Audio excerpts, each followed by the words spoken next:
In the quiet town of Shreveport, Louisiana, a crowded church fellowship hall buzzed with the soft scraping of folding chairs and murmured conversations. The space, usually reserved for Sunday potlucks and Bible study, had taken on an unusual air that evening. At the front of the room stood Donald Trump, his unmistakable presence filling the modest hall. His orange-tinted complexion and signature hand gestures were familiar to everyone, but tonight he was uncharacteristically subdued, perhaps sensing the gravity of the event. The audience was a mix of families, retirees, and local residents curious to hear what he had to say. Among the crowd, there was one figure who seemed out of place not because of her size, but because of her quiet intensity. 8-year-old Lily, dressed in her best Sunday dress, clutched an old leather-bound Bible to her chest. It was a treasure passed down from her late grandmother, its pages worn and its gold lettering faded. Her mother, seated beside her, had whispered before they arrived, "You can ask him, but only if you're brave enough and only if you truly mean it." Lily had nodded, her heart pounding in her chest. She had been rehearsing her question for weeks, scribbling it out in her notebook during recess and murmuring it to herself as she lay in bed at night. It wasn't a question born from childish curiosity, but one that weighed on her soul. As the evening progressed, Trump spoke about his usual topics: policies, achievements, and the future of America. The crowd occasionally clapped or nodded in agreement, but the energy was tepid compared to his usual rallies. Lily waited, her small hands gripping the edges of her Bible tighter with each passing minute. Finally, the floor opened for questions, and a line quickly formed with adults eagerly stepping forward to ask about local issues, national policies, and even a few compliments about his iconic red tie. Lily hesitated, her tiny frame shrinking further into her seat, but when her mother gave her a subtle nudge, she knew it was her moment. Her legs felt wobbly as she stood, her heart thundering so loudly she was certain the entire room could hear it. The line seemed endless, but as she inched forward, the room's chatter began to fade. People noticed her, the small girl with the oversized Bible clutched tightly to her chest. Whispers rippled through the crowd when her turn came. Trump looked down at her, his expression momentarily softening, and asked, "What's your question, young lady?" His voice was surprisingly gentle. Lily swallowed hard, gripping her Bible so tightly her knuckles turned white. Then, with a voice that trembled but refused to break, she asked the question that had been echoing in her heart for months. "Mr. Trump, what does God mean to you?" The room fell into an immediate and complete silence. Eyes darted between the girl and Trump, the weight of her question pressing down on everyone like a tangible force. For a man known for his rapid-fire answers, Trump didn't respond right away. Instead, he looked at her, then at the Bible in her hands, and something in his demeanor shifted. But before he could speak, the air in the room seemed to thicken with expectation, drawing everyone to the edge of their seats. Trump's silence was almost deafening, and the crowd remained hushed. Even the creaking of chairs or the muffled cough seemed to vanish as though the very air was holding its breath. Trump finally raised his hand slightly, as if to steady himself, and leaned against the podium. "That's a big question," he began, his voice lower and steadier than usual, "and it's not one I've always had the answer to." The admission surprised many.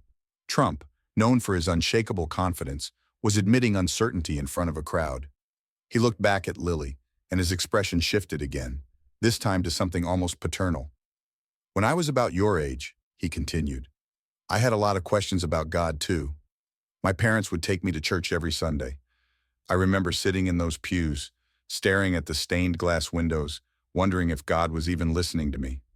He paused again, this time glancing out at the audience as though gauging their reaction. His hand rested on the edge of the podium, fingers tapping lightly against the wood. "My father used to tell me," he went on, "that faith is like a ladder. You climb it one step at a time, and sometimes you're afraid you'll fall, but you keep climbing because there's something up there worth reaching for. At the time, I didn't understand what he meant. I thought it was just something he said to keep me quiet."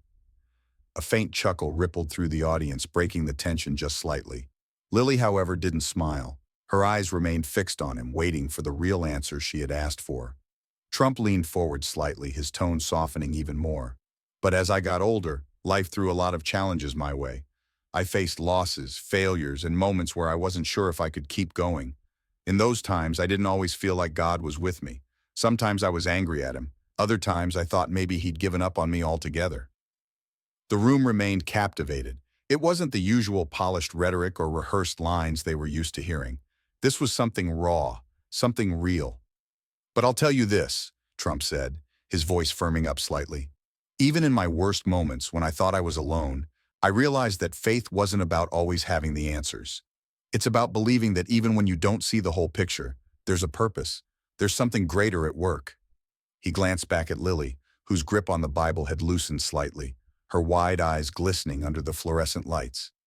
"And God, to me," he said slowly, "is that purpose. He's the reminder that even when we fall, even when we fail, we're not done. He's the one who keeps telling us to climb the ladder, even when it feels like it's going to break."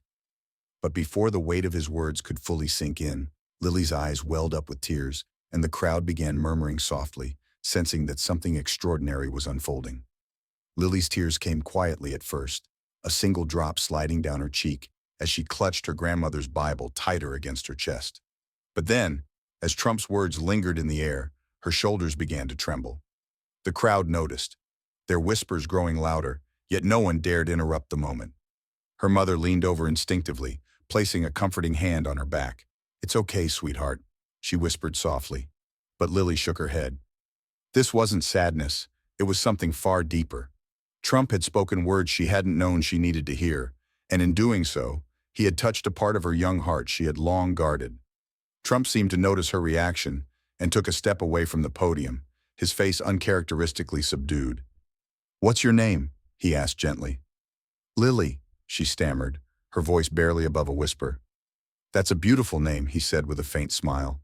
"You know, Lily, sometimes the simplest questions are the hardest ones to answer, and sometimes those questions remind us of what really matters." Lily nodded, her tear-filled eyes never leaving his. "My grandma used to say that too," she said softly. "She said God is always listening, even when you don't hear him." Trump's expression flickered with something unspoken, a mix of admiration and understanding. He took a deep breath, turning his attention back to the crowd. "You know, this little girl just asked a question that most adults are too afraid to ask. What does God mean to us? It's not an easy question because it makes us look inward. It makes us face our fears, our doubts, and our flaws." The room was utterly still, the weight of his words pressing down on everyone. For a moment, it felt as though Lily wasn't just a little girl with a Bible. She was a symbol of something much bigger. Her courage had shifted the tone of the entire evening, transforming it from a routine town hall into a deeply personal reflection on faith and humanity. Trump continued, his voice steady but softer than before. "We live in a world where we're always looking for answers outside of ourselves. We think power, success, or money will fill the gaps, but they don't. The real answers are the ones that make us uncomfortable, the ones that make us ask, what do I stand for? What do I believe in? And who am I when no one else is looking?" He paused, his gaze returning to Lily. "Thank you for reminding me of that, Lily. You're wiser than most adults I know." The crowd erupted into soft applause, but Lily didn't seem to notice. Her tears had stopped, replaced by a look of quiet pride. She wiped her cheeks with the sleeve of her dress and looked up at her mother, who smiled back at her with glistening eyes of her own. But as the applause subsided, Trump's tone shifted once more, hinting that this conversation was far from over and that the room was about to be pulled even deeper into his story. The room grew quieter still, as though the air itself was waiting for Trump's next words. He shifted slightly at the podium, his eyes scanning the crowd before resting back on Lily. "There was a time I thought I had it all figured out," he began, his voice softer now. "I had ambition, plans, and the drive to succeed, but there was one moment in my life, just one, that made me realize how little control I actually had." He paused, letting the words sink in. The crowd leaned forward, their curiosity palpable. "My brother Fred," he continued, "he was one of the kindest, most genuine people I've ever known. He had a light about him, a goodness that I couldn't quite understand at the time, but Fred struggled. He had his demons, and no matter how much my family and I tried to help him, it wasn't enough." Trump's voice faltered for a brief moment, and he cleared his throat. "When he passed away, I was angry. Angry at him, angry at myself, and angry at God. I couldn't understand why someone so good, someone with so much potential, had to leave this world so soon." The crowd was silent, the weight of his words pressing on them like a physical presence. Even the faint sound of cars passing outside seemed to vanish, leaving only Trump's voice and the collective beating of hearts. I realized then, he said, his voice steadying, that faith isn't about understanding everything. It's about trusting that there's a reason, even when you can't see it. And maybe, just maybe, Fred's purpose was to teach me that. He turned back to Lily, his expression softening. So when you ask me what God means to me, I'll say this. He's the reason I keep going, even when it's hard. He's the reminder that we're here for more than just ourselves. And he's the one who gives us hope, even in the darkest times. Lily's eyes shimmered again, but this time her tears didn't fall. Instead, she stood a little taller, clutching her grandmother's Bible with both hands, as though it were the most precious thing in the world. But just as the room seemed to settle into the gravity of his story, someone in the audience raised their hand, breaking the silence and pulling everyone's attention in a new direction. A man near the back of the hall stood slowly, his hands still raised, his rugged face lined with years of hard work bearing a serious expression. "Mr. Trump," he said, his words measured and deliberate, "I've spent years trying to figure out my own faith. Hearing you talk about it like this, about anger, doubt, and hope, it makes me wonder if all of us have been too afraid to admit we're struggling. Do you think that's part of the problem?" The question seemed to catch Trump off guard, but he didn't hesitate for long. He leaned slightly on the podium, his gaze meeting the man's. "You know, I think a lot of us are afraid to admit we're not as strong as we want people to think we are. Faith isn't easy, it's messy, it's complicated, and sometimes it feels like you're just shouting into the void. But the truth is, that's what makes it so powerful. It's not about being perfect. It's about trying, even when you don't have all the answers." The man nodded, his expression softening as he sat back down. A murmur of agreement rippled through the crowd, but it was Lily's voice that broke through next. "My grandma used to say faith is like planting seeds," she said, her words clear and steady despite her small frame. "She said you don't always see them grow right away, but you have to believe they will." Trump smiled, a genuine, almost tender expression that seemed to transform his usually guarded demeanor. "Your grandma sounds like a very wise woman," he said, "and she's right. Faith is a seed. It doesn't always sprout the way you expect, but that doesn't mean it's not there, growing in ways you can't see." The conversation seemed to breathe new life into the room. People began to nod, share glances, and even whisper quietly to those sitting beside them. What had started as a structured town hall had shifted into something far more personal, a shared reflection on life's challenges, doubts, and moments of grace. An older woman, her silver hair pulled back into a neat bun, raised her hand next. "I lost my husband last year," she said, her voice trembling. "I've been angry at God ever since. I feel like I've lost my faith entirely. Do you think it's too late to find it again?" Trump stepped closer to the edge of the stage, his voice soft but steady. "It's never too late," he said. "Faith isn't something you lose forever. It's something that waits for you, and sometimes it's in the quietest moments, when you least expect it, that it comes back to you." The woman nodded, tears glistening in her eyes. Around the room, others looked equally moved, some dabbing at their faces with tissues, others simply sitting in reflective silence. But as Trump's words settled into the hearts of those in the room, it became clear that the evening wasn't just about questions and answers anymore. It was about connection, and what came next would only deepen that bond. The room felt electric now, not with noise, but with a palpable energy of shared vulnerability. People who had come expecting a routine political talk were instead part of something deeply personal. It was as if Lily's simple question had opened a door that no one had dared approach before, and now no one wanted to turn back. Trump straightened, his gaze sweeping the room. "You know, there's something I've learned over the years. Faith doesn't always show up in grand moments.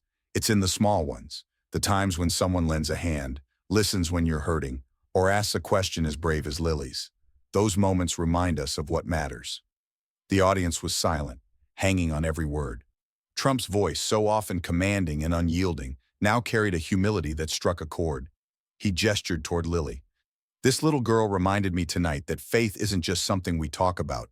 It's something we live, and when we live it, it spreads."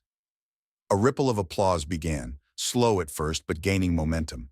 People stood, clapping not just for Trump but for the moment itself, for the courage it had taken Lily to ask her question, and for the answers it had drawn out of everyone in the room. As the applause subsided, Trump leaned in one last time. "So tonight, I'll leave you with this. Ask yourselves what faith means to you. And don't be afraid of the answer, no matter how uncertain it might be.